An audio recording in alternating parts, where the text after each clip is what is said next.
para purnawirawan TNI dari 3 matra, darat, laut, udara, dari mulai kolonel sampai jenderal bintang 4 atau laksamana dan marsikal.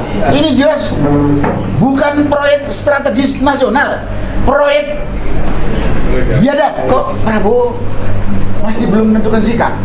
Takut oligarki hitam rakus ini di backup oleh para pengkhianat yang notabene pengkhianat itu ada di depannya Prabowo. Pada waktunya kalau nanti pemerintahan Prabowo sudah tegas jelas dihukum mati.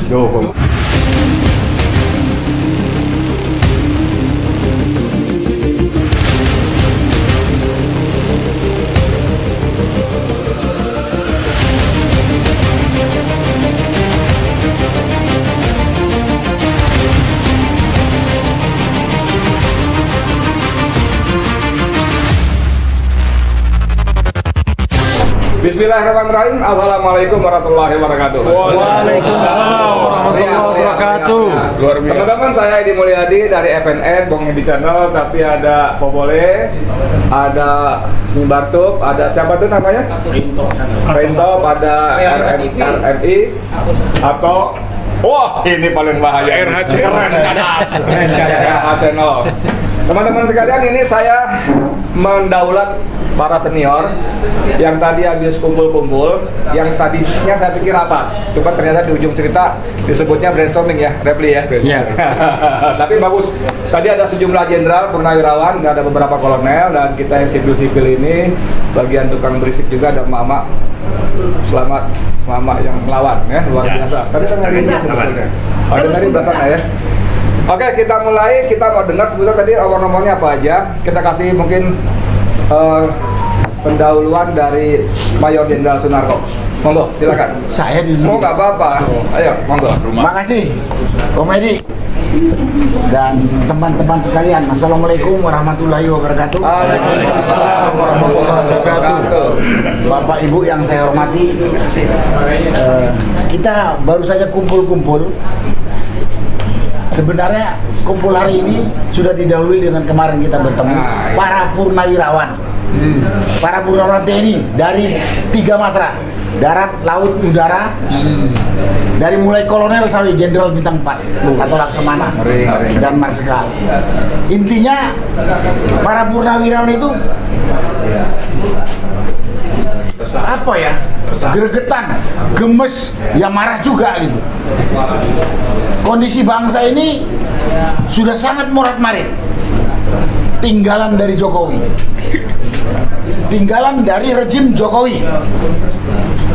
Dan Prabowo sudah lebih 100 hari jadi presiden, tapi kok langkah-langkah tegasnya belum kelihatan. Ya kelihatan sedikit sekali gitu. Nah, kami pikir para purnawirawan yang bekas tentara ini, kalau kita lambat bergerak, musuh juga akan juga lebih cepat membersihkan diri menghadapi kita gitu. Ada apa ini? Apa yang dihadapi oleh Prabowo sebagai presiden? Kenapa kau tidak mengeluarkan sikap yang jelas, tegas? Contoh, masalah PSN. Ini jelas bukan proyek strategis nasional, proyek biadab. Proyek biadab kalau menurut saya bisa buktikan. Kalau ilegal itu terlalu halus, karena ini menimbulkan penderitaan yang cukup besar kepada rakyat dan menimbulkan kerugian kepada negara. Kok Prabowo masih belum menentukan sikap? Takut. Padahal rakyat, selama Prabowo mengambil sikap untuk kepentingan negara, bangsa dan rakyat, yakin saya seluruh rakyat Indonesia kecuali para pengkhianat yang mendukungnya.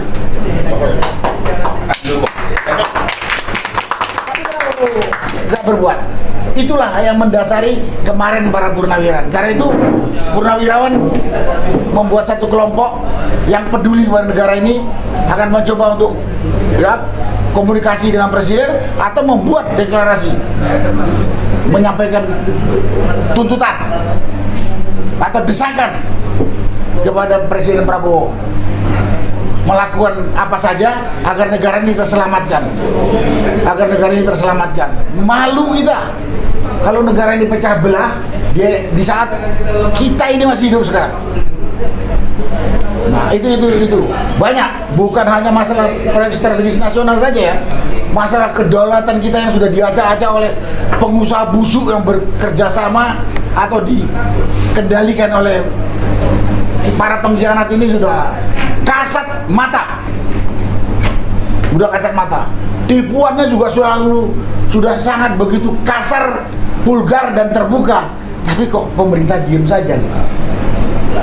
Nah, atas dasar itu hari ini kami Purnawirawan mengundang teman-teman dari civil society untuk ya tukar pikiran, untuk mendapatkan masukan-masukan. Kalau istilah kerennya Edi katanya brainstorming.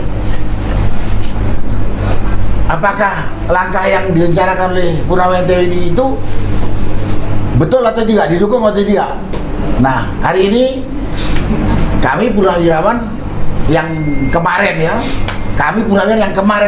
sudah kumpul berbahagia karena rencana kami itu mendapatkan dukungan dari teman-teman aktivis sipil dan katanya juga akan melakukan langkah-langkah yang sama atau ya mendekatin itulah untuk mendesak Presiden Prabowo yang sudah 100 hari ini berkuasa kok malah membiarkan oligarki hitam rakus ini di backup oleh para pengkhianat yang notabene pengkhianat itu ada di depannya Prabowo. Kenapa tidak dilakukan langkah untuk mencegah, ya kalau perlu mematikannya gitu. Heran. Ya, mematikan satu pengkhianat atau 2-3 pengkhianat itu pahalanya besar karena mengamankan 280 juta rakyat Indonesia. Betul. Dan mengamankan wilayah Indonesia dari Sabang sampai Merauke. Nah, itulah yang dia sampaikan pada kesempatan ini. Mungkin teman-teman yang lain bisa menambahkan dan lain sebagainya. Saya kalau udah nyampe ini mau marah saja. Kenapa? Kasat mata pengkhianatan yang dilakukan oleh para pengkhianat ini. Pengkhianat itu dari tadi ada bawahan yang kata jenderal banyak itu Pak yang jadi pengkhianat. Saya bilang ada nama Sunarko, nggak ada, alhamdulillah. Tapi jenderal banyak. Teman-teman ini juga tahu. Namanya bisa juga disebutkan pada waktunya.